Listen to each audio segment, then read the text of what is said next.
Welcome, everybody. We are at day 2 at SolarCon, the solar event of the year, and I am so honored for this next guest that we have on today. I have got Mr. Paul Stephan from Goodleaf.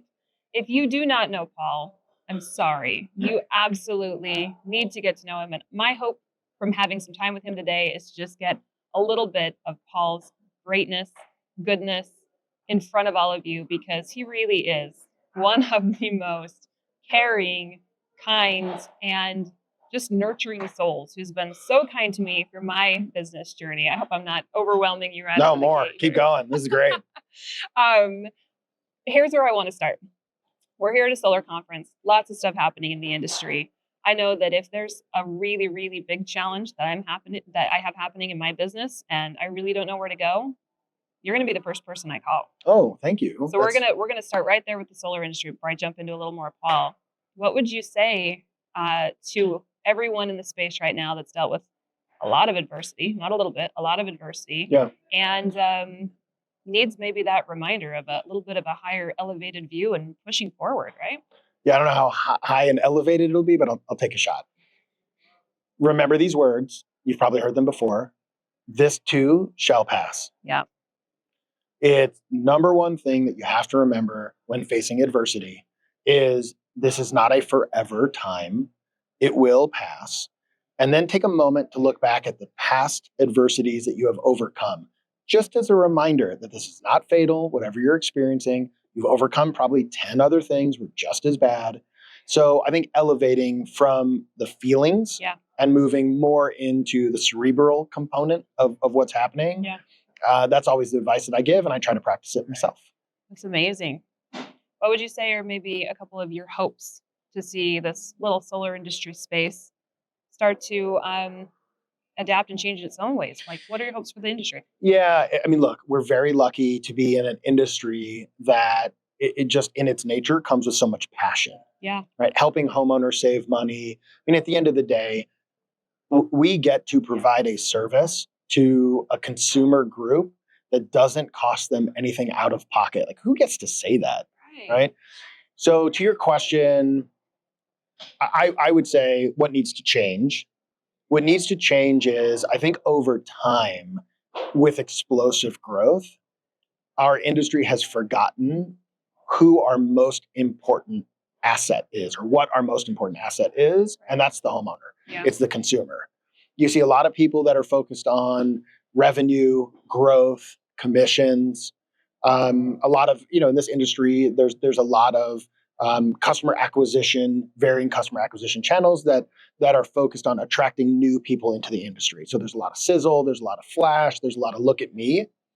And when that happens, oftentimes you forget that we are duty bound to make sure that the homeowner is protected at all times. Yes. They're the ones that matter. It's not the salesperson. It's not the installer. It's not the lender. It's not the takeout investor. It all starts with the homeowner. Yes. And if we all align with understanding that it is the homeowner that must be protected, that must reap the most value, everything else will fall in line. Can I jump in there and get a little bit Please. vulnerable with you? Yeah. Because when I came into the industry and space, I had big, wild dreams of building an amazing business Sure. that just benefited its people.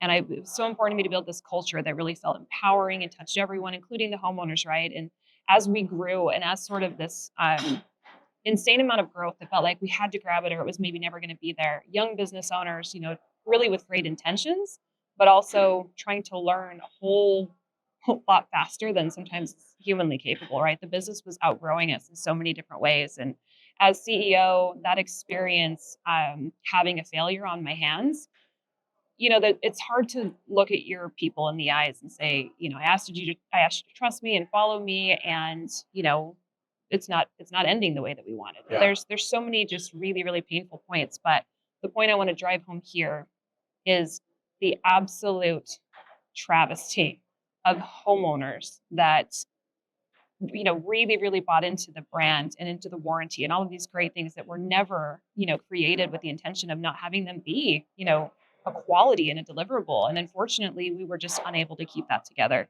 And the pain of that experience, the messages that I got from homeowners and, asking for help as a CEO in a company that, I didn't control anymore. Yeah. Those were difficult. And I really only share that story to say that I love that you started us off on that topic. I hear so much, within the industry conversations, like, got to make sure that sales reps are not, going out with getting, not getting paid. We got to make sure that, businesses are still like, we get so focused on self and we get so focused sometimes on, maybe either pointing fingers or some of the combativeness in the space. And I personally, after having gone through what I did, love that message of unity and lifting out of that space for a minute and saying, hey, we're here with an opportunity to serve in a really, really big way. And my being connected to Goodleap early in my days, you selling loans on your platform was really empowering for me in a personal way. And that kind of trickled through my business. And I just want to talk about that because I think that you guys have been such a pillar in the industry, setting an industry-wide culture. I came into this saying, I love contracting. I know it inside and out, and I really wanted to build a great business. And what I quickly learned was that we could be part of a give back program, learn from people who put giving first and selflessness first. And I found a mission in what I was doing, not just a job. I found purpose that is just, it's hard to replace. And so that's just my big thank you to you and to all of you. I like to consider myself the adopted stepchild of the family of Goodleap, only because you've all done so much for me personally over the years. But tell me what it's like from where you're sitting, looking back. Your team is incredible. Like, how did you build a team like that? Let me start with that question. Wow. Well, first, thank you for your very kind words. I appreciate that. John. This is a hard business. It's hard for everyone. And you'll go through incredible fun times, the good old days, we all call them, and recognizing that you're in the good old days when you are. No one ever does that. Yeah. We all experience failures. I appreciate you being vulnerable and talking about yours. I felt like saying, yeah, so you're human. And we all know that in life, you fail way more than you succeed. Yeah. And so understanding that that's actually part of the journey and not being afraid of failure is really important. Yeah. And thank you for the very kind words. I'm certainly humbled. To the question about my team, oh boy. So I had a very large organization at one point. My team was over 6,000 people. Wow. And so my team's much smaller now because we went from B2C to B2B. And so I have, 25 people-ish on my team now. The 25 people that I have on my team were the people that were the most accomplished, had the most upside potential, were the most dedicated. Like for me, they were the best of the best. Yeah. And I knew when we transitioned from one company, we sold Solar City and then, went off into the sidelines to figure out what we wanted to do when we grew up. We knew we wanted to build what is now Goodleap. Yeah. We saw massive opportunity in the space to fix some things. But I knew I didn't want to do it alone, and I could only be successful if I had those people. So I just went on a mission to go find wherever either they were still at Tesla or wherever they were, and find them and say, when you're ready, I have a home for you, and I miss you, and I love you, and I want you to come back. And then at their own time, they came back. Yeah. And I've been able to reassemble the vast majority of my team. I've had zero attrition on that team in the last 7 years. And so I feel honored, lucky, humbled that I get to work with them. And you took the words right out of my mouth. They are exceptional. Yeah. So I feel very lucky. I feel blessed every day. Yeah, it's incredible. There's a couple things that I look to Goodleap as sort of, again, my inspiration in any business that I want to create. And it is, number one, creating that tight-knit culture where everybody just really wants to be their best versions of themselves. That's what I get from your team. And number two, the relationship building. The way that you have all invested into relationships is like nothing else that I've ever seen. And it's really been inspirational for me to see the power and to better understand how and where I can kind of show up and pour into relationships. So that's been really, really good. I want to go back to the adversity piece because you touched on it, talked about mine a little bit, but you are absolutely no stranger to adversity. And I want to ask a little bit of a tough question if you're open to it. Yeah, of course. I heard you speak recently, and I left the room an absolute mess in tears. And so hope that's not gonna happen today. But you shared that you're dealing with some personal stuff right now, Yeah. and your message about not getting lost in the craziness and what's super super important to you, I think, is one that I would love for my viewers to hear a little bit about. Wow. Okay. I'll do my best. Okay. Thank you.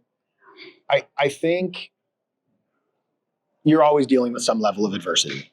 I will not bore you or anyone watching and listening with the levels of adversity because everybody's got stuff that they deal with. Everybody has loss. Everybody has those things. I think what I would share is, I'm in a phase of my life where I've got more gray hair than I have at any other point in my life for obvious reasons. And so comes health issues that pop up. And so I have those things that come up, and they're all things that are overcomable. I've got a brain tumor that is non-fatal, but you have to deal with. I was recently diagnosed with cancer, but not fatal. Like it's one of those things you have to address. I would describe it as it's like saying that you need your appendix out. Your appendix are infected. That's the way I'm choosing to see it. And so I never look at those things as a woe is me moment or anything. It's a challenge like any other challenge that I've experienced. And I have enough age and enough wisdom to know that when you overcome challenges like this, you come out the other end stronger, wiser, usually more humbled. And I look forward to those things. I love to learn. And so I want to be a better version of myself. Some of that comes through challenges, adversity, suffering, all those other things. But the thing that I think the event that you're referring to, it comes also with a realization of what is truly important, right? No one lays on a deathbed and says, boy, I wish I would have worked more. That never happens. Everyone is in that situation says, boy, I wish I would have spent more time with family, been more loving, said I love you more. Right. And so I think my message to myself and to anyone that cares to listen is why wait? Yeah. Do it now. Not because there's some impending thing. I've been blessed with a reminder, an overcomable challenge, and a reminder of what is truly important before it's too late. So I'm thankful. I'm blessed. I get to tell my kids and my wife, I love you every day, and give them big hugs and do all those other things because I know many years in the future that my day will come. I don't want to look back on that day and think, boy, I wish I would have. I want to look back at that day and go, man, I'm so glad I did. Paul, I'm going to ask a selfish question here because I just am absolutely floored with the energy in which you tell that story. What stands out to me the most is that it's clear to me why people come to you and look to you the way they do as a mentor and that sort of stable energy. Because I guess my question for you is this: how do you control your mind space to be able to format everything that you're just dealing with and that's laid at your feet, and to be able to compartmentalize it by saying these are temporary challenges and I'm going to stay focused on this? How do you get to that space? Because I know that my head is my worst enemy. That's a genuine question for you. Advice for me. Yeah, sure. You're human, and that's everyone, myself included. Yeah. It's sort of like asking me how I'm wired. It's difficult to answer. I come from a family of chess players and cerebral thinkers. My dad was a grandmaster. He spoke 9 languages fluently. So I think that's just maybe the way I'm wired is I tend to look at things logically and compartmentalize. Yeah. I'm more cerebral than I am emotional. And so for me, it comes naturally, I guess. Wow. And so for those that where it doesn't come natural, I would say that there are exercises in which you can go through to get to that same logical place. First, you have to recognize when you're experiencing an emotional event, right? That is a physiological event. Yeah. Being emotional to something, even though it originates and you have thoughts associated with it, that is a physiological. It's like having hiccups. Yeah. Okay, cool. You have to figure out how to remedy the hiccups first before you tackle the next piece. So when you're facing challenges and oftentimes when you're having this emotional, stressful panic attack, whatever it might be, you're not at your best. You're not thinking straight. So you Yeah. have to get past that first. And so I think understanding techniques that you can use, one that I picked up a long time ago, it's very basic, but I love, is whatever you're afraid of, whatever you think the worst thing that can happen is, write that down on a piece of paper. Take it from a random thoughts bouncing around in your head, an emotional feeling kind of in your tightness in your chest, and then turn that into written words on a piece of paper. Put it away, walk away for a half an hour, come back and reread it. Every time I've done that, what I was feeling was level 10. When I went back and reread it, it was like a level 3 or 4. Wow. So when you disassociate the emotion and you take it to just the facts, it is much easier to conquer. So I think that would be one technique of many that I used very early on, and that gets me pretty zen. I love that. That is Right. amazing. I love that you also framed it as an opportunity right now to kind of be tapped back into what's really important. It spoke to me when I was talking about my previous business failure, and I found myself in a space of what in the world do I do next? Who am I even to this world? So many of these just like turmoil and questions. Huge identity crisis. And I all that went, stuff. I am here gifted with this time with my kids, and as a working mom, it was like I blinked or worked or whatever it was, and he went from in diapers to leaving the house, and I kind of just went, did I just miss like 18 of the most important years of my life? And it was just a smack upside the head that, yes, this is important, and yes, I find so much passion, in what I'm doing. But the ability to stay present, stay connected to the things that are important. I personally look back at my own adversity and say that was the biggest gift that I took from it. So I love that you called that out as well. I know it's hard when you're in it. I'm gonna pivot here before we end. I'm gonna ask you to play a little bit of a game with me. Well, if you're open, if you'd be so kind. Of course. So this game is called We're Not Really Strangers. Oh, okay. And no, I'm not playing a dating show. Looks like it. These cards I used to keep on my desk my first round as CEO. And the intent here was I had employees that would come and talk to me and want to just chit chat. I'm actually not great at small talk. It's not my strength. And I also wanted to make the most of the time. And so I'd say, grab a card and let's get to know each other a little bit better. So I'm going to let you randomly pick a card. Ooh, I love it. This is going to be a question for Paul. I'll go right. All right. I'll take it. I'll reformat here. Okay. Level 2. Ooh, it's a level 2. What is the most pain that you've ever been in that was not physical? Wow, that's pretty deep. Yeah. Emotional pain, right? Yeah, let's talk about all my emotional pain. All right, so I'll give you the highlights. Okay. I've experienced a lot of loss. My father passed away tragically when I was 15 years old. He was killed in a car accident. The accident was my fault. So imagine dealing with that as a 15-year-old. I sent him on an errand for me that he didn't want to go on, and we argued about it. It was this whole thing, right? Yeah. And so unfortunately he got killed in the car accident. So I carried that with me for a long time. My mother was on life support, and I had to remove life support much later in life. And so that was an emotionally challenging moment for me. And then more recently, my only brother also was in a coma from a motorcycle accident, and I was the one responsible for removing care for him. So I've had my dad, my mom, and my brother. My entire family that I grew up with has passed. And if I'm being honest, I'm very at peace with everything now. But in those moments, I was responsible for all three. Oh, so the emotional pain that comes with that is can be heavy. I like to think I handled it very well because, again, of the things we've talked about, I can compartmentalize. As a 15-year-old, you think it's your fault.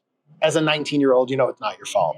You mature, you grow. It's like, hey, things like that happen. Could have been anything. And so you move past that stuff. You have to, right? You have to for your own survival. And in my mother's case, failing health, it's like that was the greatest gift I could have given her was, send her to heaven and allow her to be no longer feeling pain and those sorts of things.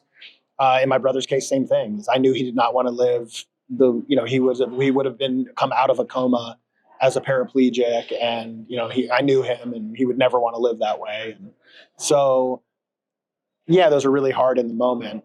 But Wow. when faced with those things, they're extremely challenging. You have to do that stuff. And I'm not saying that I'm not glad that those things happened. If there is a silver lining, I learned a lot about myself, and it has made me a more stable man for my wife and my children, understanding that there's not a lot that can come my way that I don't think I can handle now. Yeah, I'm sure. I'm sure. And you brought your brother's kids into your home. I did. It's incredible. I did. Yeah. I knew a little bit of that, and there's a lot of that I just did not know, and I'm a little bit floored. So Great kids. I'm so lucky. Yeah, my brother had 4 kids when he passed, and so we moved him up from Southern California to Northern California. But a tragic scenario. Yeah. I inherited 4 children that I didn't have, and built amazing bonds with them, and we'd go ride motorcycles together, and it was just they're all older now in college, but it was I'm so grateful for the time with those children. So I lost a relationship with my brother. I gained incredible relationships with his 4 children like they were my own. So, I mean, I think he would laugh if he heard me say this. I got an upgrade. It's good. It's fine. Yeah. Oh man. I think I know the way that you're going to answer this, but I'm going to ask it anyway because I operate a little bit differently. I tend to be a little more emotional, a little less cerebral sometimes. Sure. Do you ever have the thought, why? Why was it selected for you at some point in time, this path of that type of adversity? That's not an everyday story, Paul. Like that's a big one. Yeah, I hope it's not an everyday story. I'm so okay. So Wait, I don't know. From a cosmic level, I would tell you I know I can handle it. Yeah. There's more that I'm supposed to be doing.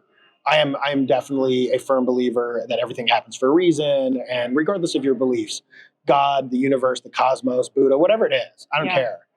Whatever you believe in, I believe that everything happens for a reason.